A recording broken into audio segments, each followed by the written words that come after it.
Hello and welcome to another session of the My Solo 401k Financial Daily Webinar Series.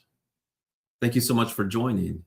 If you have questions or topics that you'd like to discuss, please chat that over now so that we can be sure to get to them all. As always, the presentation is being provided for educational purposes only and should not be construed as tax, legal, or investment advice, nor as a solicitation. When making an investment decision, please consult with your tax attorney and financial professional. I can see we've already got a question that's been chatted up by Nick. Thank you for bringing the question, Nick. We're going to start out with your question. Just to first preview it, though, this is another Solo 401k daily webinar. This is our second one of today. We have these daily webinar and Q&A sessions. You can always join at mysolo401k.net/webinar. Sign up. You'll get an email with a link. And if you can't make it live, you also get a link to the recording. You can also subscribe to us on different platforms, on YouTube, on X, on LinkedIn, Instagram. That way you get notifications of the content that we bring every single day. You can come and ask questions live, just hear what we want to share. If this information is helping you feel more confident about your future as we go through the slides, please like this video, as it's going to help us to get the word out to other entrepreneurs, other solopreneurs like yourself, other advisors who might themselves be needing this important information. Today's topic is the Fidelity Solo 401k blueprint, how to shelter $83,250 in 2026. Now, before we turn to that good content, let's first field this question from Nick. My question is if I'm needing to file my 5,500 because I'm over the $250,000 threshold, does it make a difference to the IRS if I use my LLC EIN or sole proprietor EIN? The work I do through both my LLC and sole proprietorship is exactly the same. And when I file my individual tax return, I make no distinction between the two in terms of filing earnings, but I'm unsure of the implications with regard to the solo 401k. So you definitely cannot use your social security number. You have to use an EIN number. Now, if you've got multiple EIN numbers because you've got different sources of self-employment income, you can aggregate from all sources for purposes of making contributions. In terms of filing the 5500 EZ, you'll want to use the name and EIN number of the business that's listed on the plan documents. So if the LLC, for example, is listed on the plan documents, that's the name and EIN number that'll be used. Now, note for our customers, we do prepare the 5500 EZ, including via the electronic filing system, so it can be filed electronically as part of our service for no additional charge.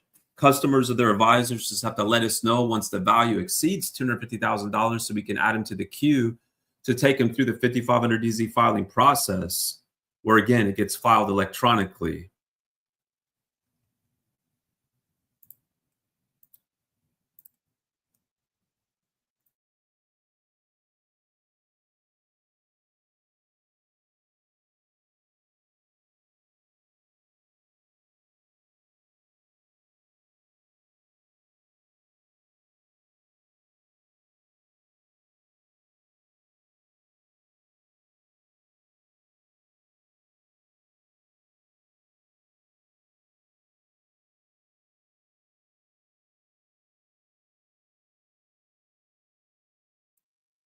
All right, so now let's go to the next question from Jonathan.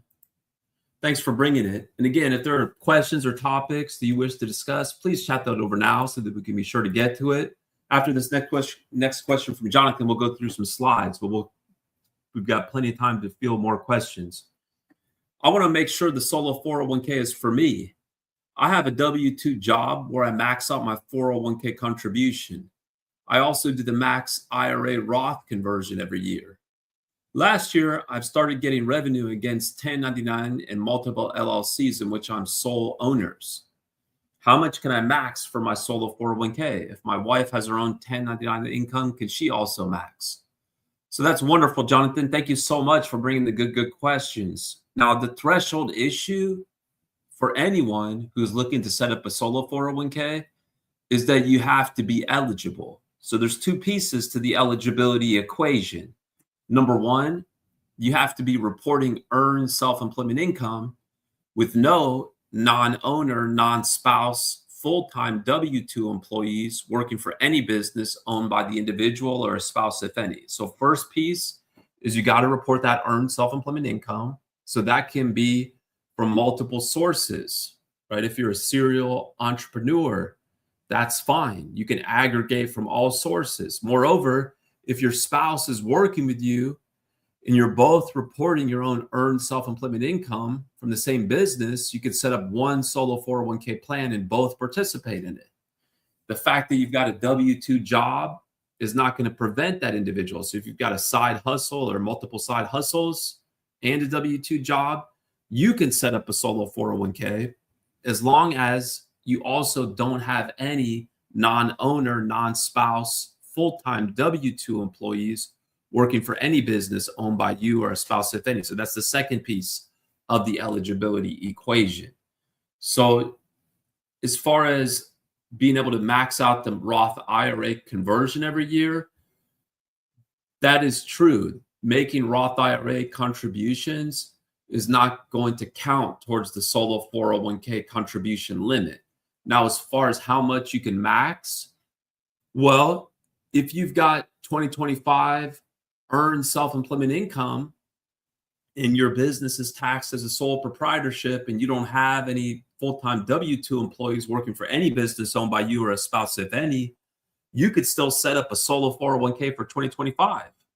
And you could even make all types of contributions for 2025. Again, if you're a sole proprietor, based on that sole proprietor income.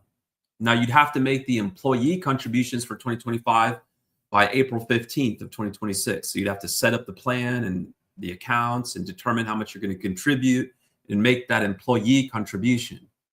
Now, if you file the timely extension for your 2025 1040, you could get more time. That would automatically give you more time to make the employer and the voluntary after-tax contributions for 2025 by your extended business tax return deadline. So October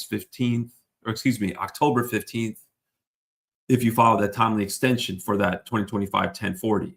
Now, if your business is not taxed as a sole proprietorship, let's say it's an S Corp, you could still set up a plan for 2025 and make 2025 contributions, but it would be more limited as compared to the sole proprietorship. So for an S Corp or another non-sole proprietorship business, it would be too late to set up a plan and make 2025 employee contributions, but you could still set up a plan to make 2025 employer and or voluntary after-tax contributions.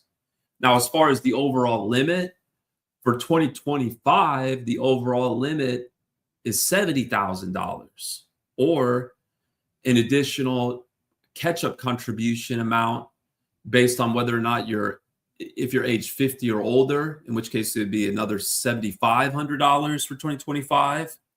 Again, that assumes that your business is taxed as a sole proprietorship because a catch-up contribution is a type of employee contribution, or an additional $11,250 if you're age 60 to 63 during 2025. Now, for 2026, as we'll talk about as we go through the blueprint here, the limits increased to $72,000 is the overall limit for 2026. The catch-up contribution limit increased to $8,000, and the super catch-up, which applies to those who are age 60 to 63 during 2026, instead of $8,000, that's $11,250. So that's how you could potentially get up to $83,250 for 2026, and that's per person. So if there's a couple, say two spouses, they each potentially could contribute that much if they have the earned self-employment income to justify it, and if they're age 60 to 63. But even if they're not age 60 to 63, they can still get a pretty relatively high amount. Even if you're under 50, you could go all the way up to $72,000 each for 2026 if you've got that earned self-employment income to justify the contribution. All right, hopefully that helps, Jonathan. Let us know if there's more questions, but let's go through some of these slides we wanted to share around the blueprint for Fidelity. And as you'll see, that also includes the ability to access tax credits, $1,500 in tax credits. Now, the foundation is eligibility. And as we talked about with Jonathan's good question, there's two elements to the eligibility equation. Number one, you've got to be self-employed. So a solo 401k fundamentally is an owner-only plan. It's also referred to as a one-participant plan.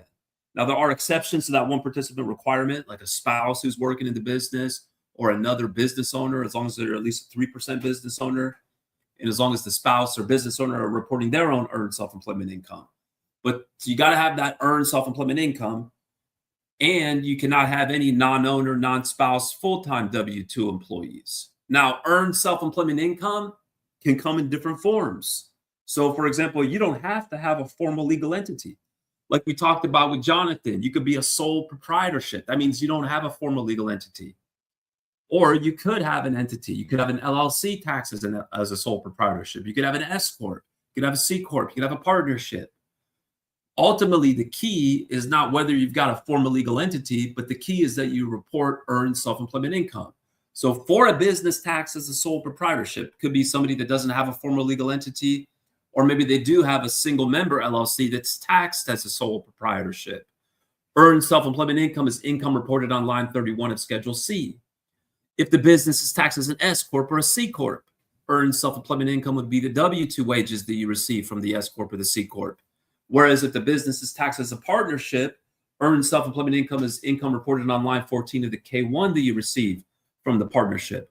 Ultimately, the way that I think about it is that a 401k is for people who work, and a solo 401k is for self-employed people who report earned self-employment income. So it's not somebody that just has investment income, somebody that just is making money off of money that they already had, investment income. It's really based off of earned income. Now, there's no minimum amount of earned self-employment income that you would need in order to be eligible to set up a solo 401k. In other words, a solo 401k is not just for a big solopreneur business. It could be for a micro solopreneur business. Could be for a side hustle. So you can have a solo 401k even if you've got a W-2 day job, even if you participate in your W-2 employer-sponsored plan. And as we learned with Jonathan's good question, your spouse could also participate as long as the spouse is also working in the business and reporting their own earned self-employment income. So let's feel Jonathan's follow-up. He said, so for my wife, for her to be extension of my solo 401k, she needs to work for my business. What if she has her own business? Exactly. She would need her own plan.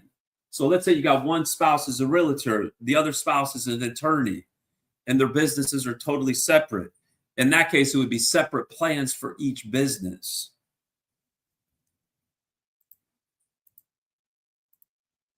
Wonderful. So now let's talk about how Fidelity fits into the equation. So to understand this, I think it's going to be helpful to understand that a 401k plan is really a legal entity. It's technically a retirement trust. So like any legal entity, it's the documents that create it. So when someone puts assets in a 401k plan, they're held in trust for the benefit of the employees when they're retired. In other words, it's not an asset of the business. It's not even an asset of the retiree, of the participant, that they can use without restriction. It's held in trust for their benefit when they're retired. So like any legal entity, it's the documents that create it. It's the documents that dictate what you can do. So yes, you could go and you could get a vanilla basic plan from Fidelity, but it's going to be basic. It's not going to allow you to do advanced features. They're not going to provide advanced support like my solo 401k financial does. But what's great about us is that our plan is totally portable. We're not invested in terms of where your accounts are at because we don't hold our customers' money. We don't provide accounts. We don't provide investment accounts. So we're totally neutral as far as where the accounts are at. Now, at the same time, we care, right? We want to make sure that the accounts are set up correctly. We're very hands-on in helping customers open up the accounts to make it easy. And Fidelity happens to be the top brokerage choice for our customers. So we've helped thousands and thousands of customers open up accounts at Fidelity. So you can certainly use Fidelity for the accounts, for the assets, right? Hold your brokerage accounts there with the brokerage type investments like stocks, bonds, mutual funds.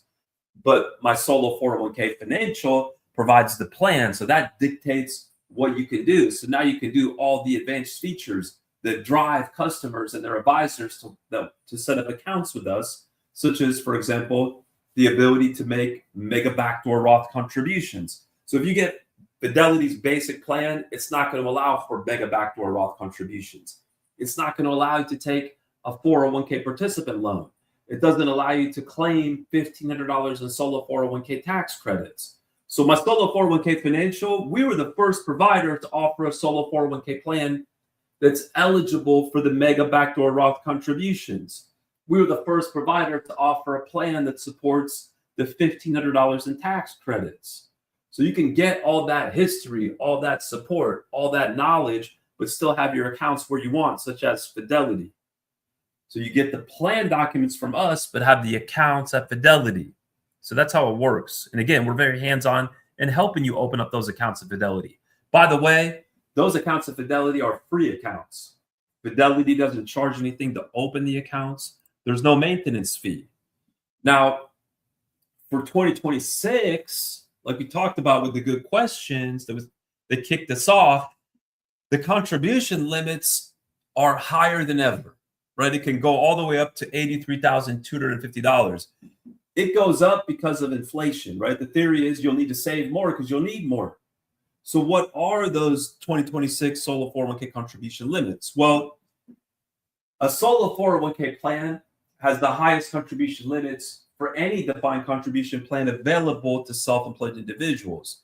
So this is way higher than the 401k contribution limits that you might have at a day job corporate plan.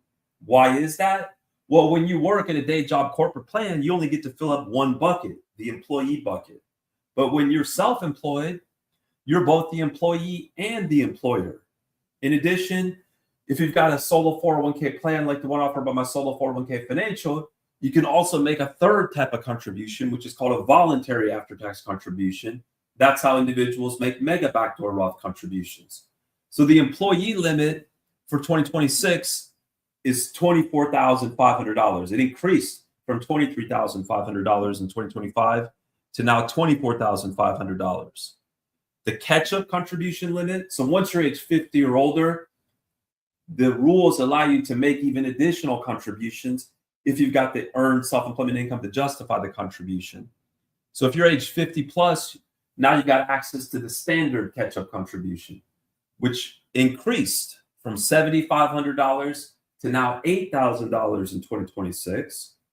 And in addition, if you're age 60 to 63, you can make an enhanced catch-up with what's referred to as a super catch-up contribution.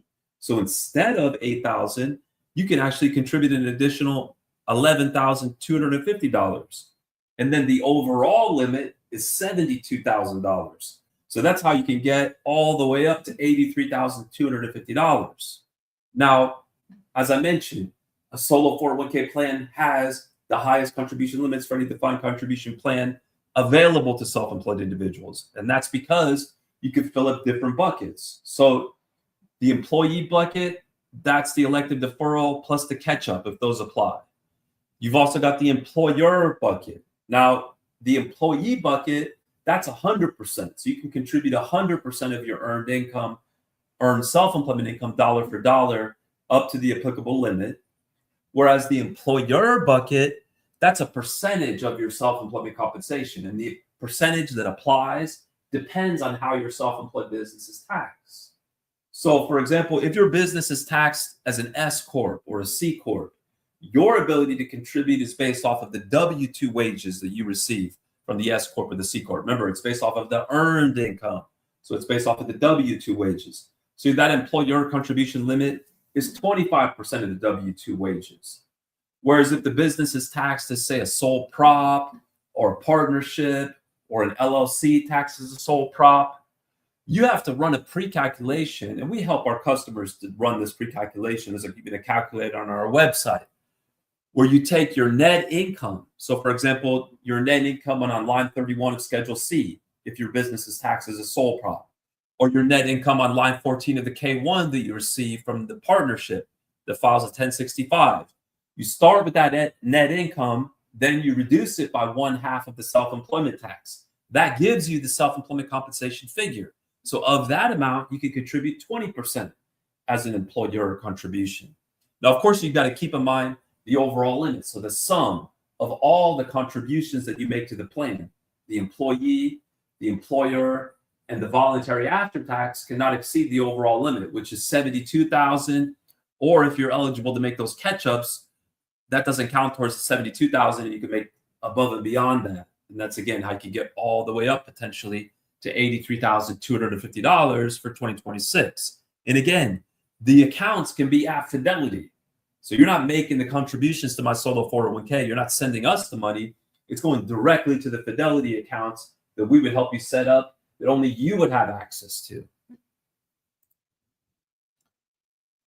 So the employee contributions, just to dig a little deeper into each of the different buckets, again, it's now up to $24,500 for 2026. Now that can be contributed either as a pre-tax or a Roth, or it can be a mixture. Of course, again, you can't save more than you earn, so it's going to be limited by your earned income if it's less than $24,500. It's also noteworthy that that employee bucket, that limit applies at the employee level. So remember, we talked about how you can have a W-2 job and then set up a solo 401k for your side hustle. You can even be contributing to your day job 401k plan. But if you max out the employee contribution to your day job plan, you're not going to be able to make any more employee contributions to the solo 401k because that employee limit applies at the employee level. And again, it's going to count towards the $72,000 overall limit. Catch-up contributions, that's another type of employee contribution, but it's an additional amount that could be contributed. So again, 100% dollar for dollar of your earned self-employment income. Now you could go up to an additional $8,000 if you're age 50 plus, or instead of $8,000, it could be $11,250.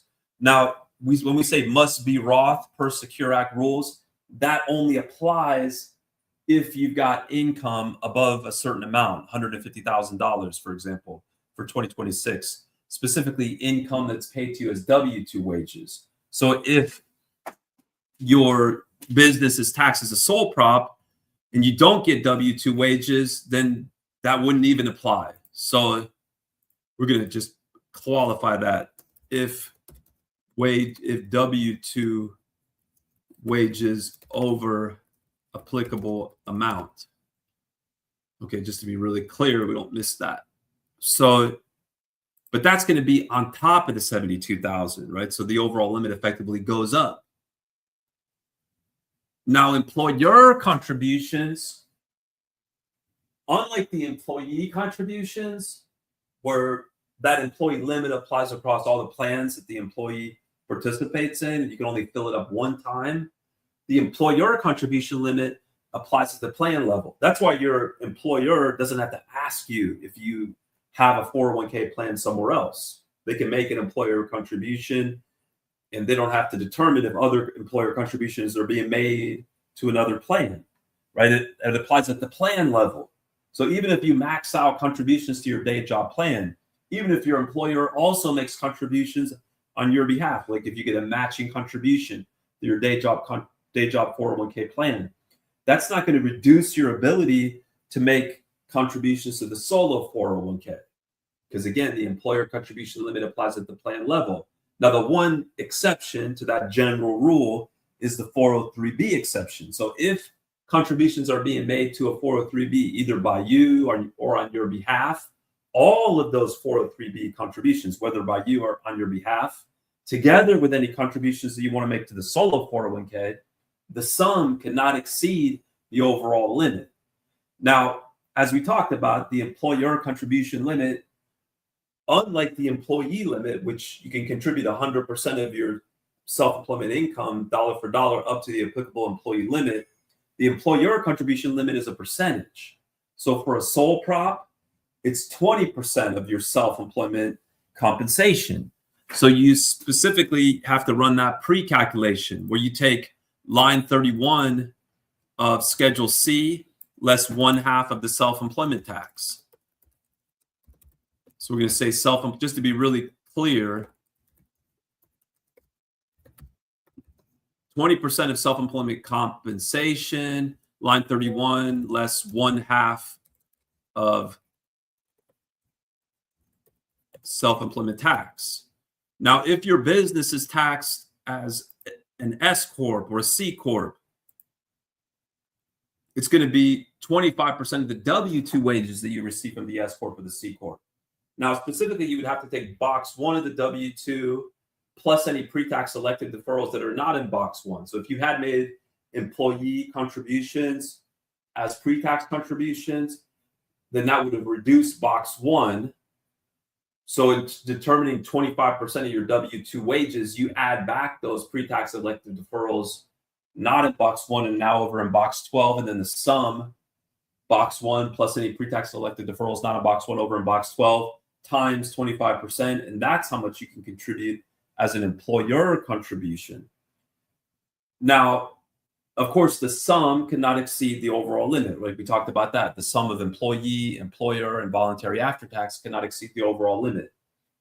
Now, the employer contributions, they can be either pre-tax or Roth. And of course, our plan allows for that, both pre-tax or Roth.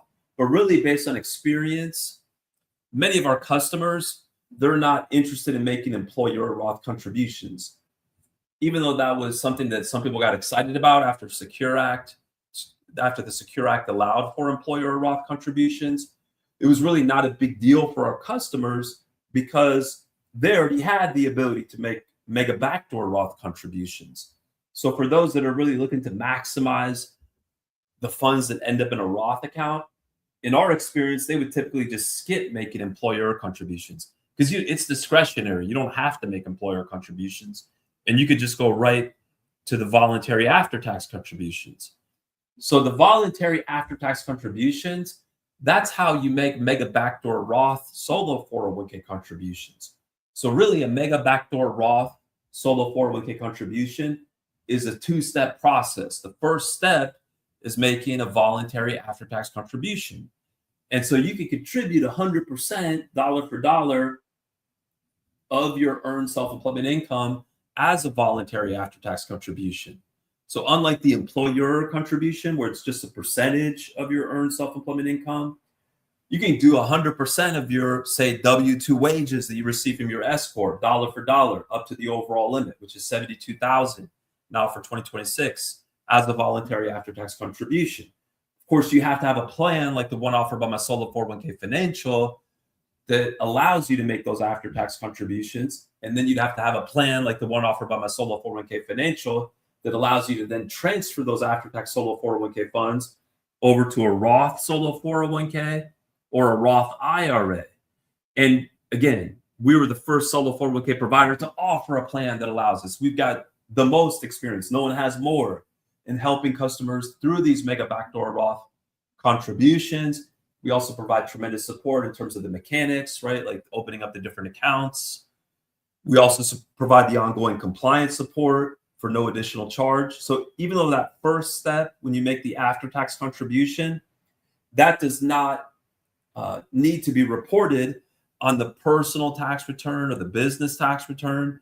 The second step, when you move the funds over to the Roth, that does need to be reported on a 1099-R, and we'll issue that 1099-R for no additional charge. Customers or their advisors just have to let us know after that after-tax to Roth transfer so we can add it to our queue to prepare the 1099-R. Now, it's noteworthy that, yes, you could take a waterfall approach where you first fill up the employee, then the employer, then you get to the after-tax, or you could skip it and you could just go right to the after-tax. So you've got the option. You could skip employee, you could skip employer, and just go 100% after-tax. So let's make that crystal clear. So you could do or 100% voluntary after-tax. So let's give some examples with some meat on the bone. So we've got an employee age 60 to 63 for 2026. They make $24,500 employee. They make $20,000 employer. They do a voluntary after-tax contribution of $27,500. And then on top of that, they do an $11,250 catch-up contribution. So they've contributed And this, of course, assumes they got the income to justify it, but they've contributed $83,250 to their solo 401k. If their W-2 wages from their business taxed as an S corp, for example, is $83,250, they could do this exact contribution amount, assuming they don't make any employee contributions to another plan, like a day job plan. Now, let's assume that instead of 60 to 63, they're age 55. They could do $80,000 for 2026, assuming they've got the income to justify it. So here in this example, they would need, if their wages are $88,000, because it have to be 4 times 22 to justify that $22,000 employer contribution, they could do $80,000. They could do this exact scenario, $24,500 employee, again, assuming they don't make contributions to another plan like a day job plan. 25% of their W-2 wages as an employer, that's another $22,000. Voluntary after-tax contributions of $25,500, plus an additional $8,000 as a catch-up contribution. And again, the catch-up contribution, that would go directly to a pre-tax or a Roth. It wouldn't go into the after-tax bucket, but then they can move the after-tax bucket. They can move those after-tax funds as that second step from the after-tax account over to the Roth account as part of that mega backdoor Roth strategy. So key takeaways, the $72,000 limit, the overall limit for 2026, that applies to employee, employer, and after-tax. Catch-up contributions get you above that if you're age 50 plus, either the standard catch-up or the super catch-up. Mega backdoor Roth, you've got to have a plan that allows for the voluntary after-tax contributions and then that subsequent transfer to the Roth, either the Roth 401k or Roth IRA. So you need to have the correct plan design to unlock this full $83,250 strategy, which of course we offer the plan that allows you to unlock it. And you can have your accounts at Fidelity, because again, we're totally neutral as far as where the accounts are at. Fidelity is the most popular brokerage where our customers are opening up accounts. All right, thanks for letting us run through that. So let's go back to the questions. But before we do, please like this video, as it helps us get the word out to other solopreneurs like yourself that might need the information. They might be trying to catch up on their retirement accounts, or maybe if you're another advisor, if you're an advisor, help us get the word out. We also invite you to subscribe so you get notifications of when we go live, because we do go live every single day. That way you get notifications of the content.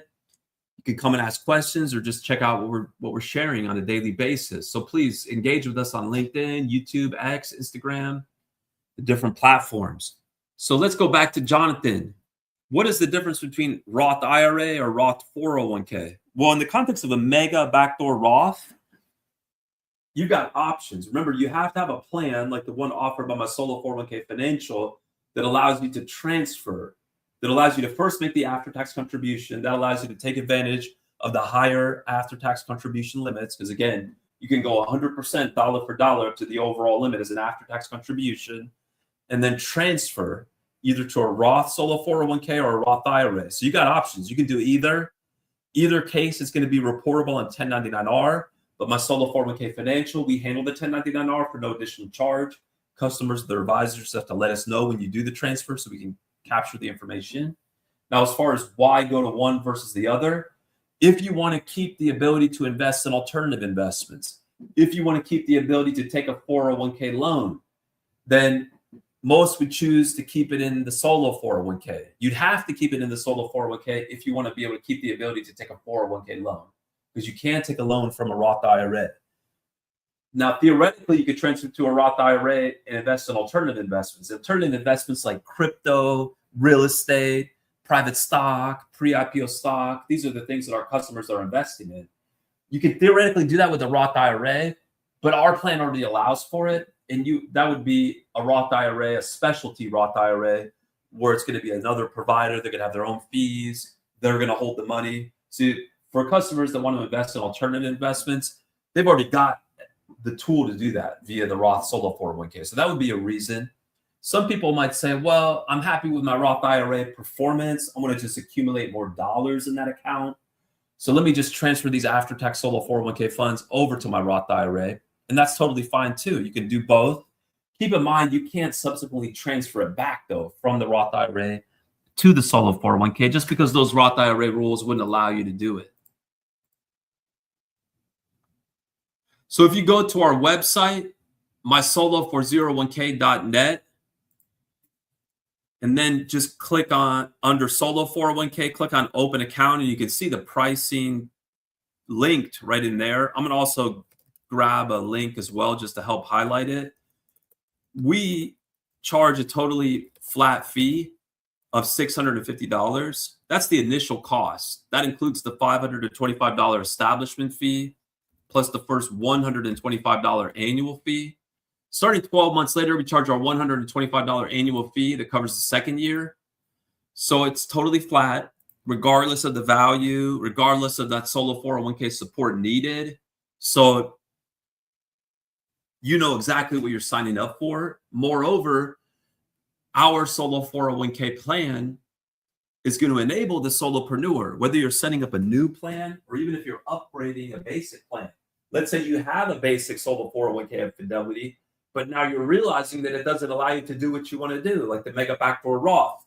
You can upgrade to our plan. Upgrading to our plan will also enable you to claim the tax credits. So that's $500 of tax credits per year for 3 consecutive years for a total of $1,500. Tax credits, not tax deductions. So it's a dollar for dollar reduction in your tax liability, which is going to more than offset our fees for the first 7 years. Because even if you added up all of our fees for the first 7 years, it wouldn't amount to $1,500. So I chatted over the pricing page. I'm 50 plus. If I do $8,000 catch up on my W-2, would I still be able to do catch up on the solo 401k? No, because that's the employee contribution bucket. So you can only make the catch up to one plan. So if you make it to your day job 401k plan, you can't turn around and make it to the solo 401k also, though. In terms of employee or employer contributions, if they're both pre-tax contributions, they're both going to the same account. So ultimately, the self-employed person is both the employee and the employer. So they're ultimately going to reap the income tax deduction benefit one way or another. So for practical purposes, there's really not significant differences. I have a question on the form 5558 for 2024. Do you combine regular solo with solo 401k Roth? So the form 5558 is to get an extension to file the 5500 EZ. So I'm assuming you mean the 5500 EZ. So you'd need to combine the total solo 401k assets. So all the different sub-accounts, pre-tax, Roth, etc., all the different investments. And if the value of the plan, you even have to add the value of any defined benefit plan that might be sponsored by the self-employed individual.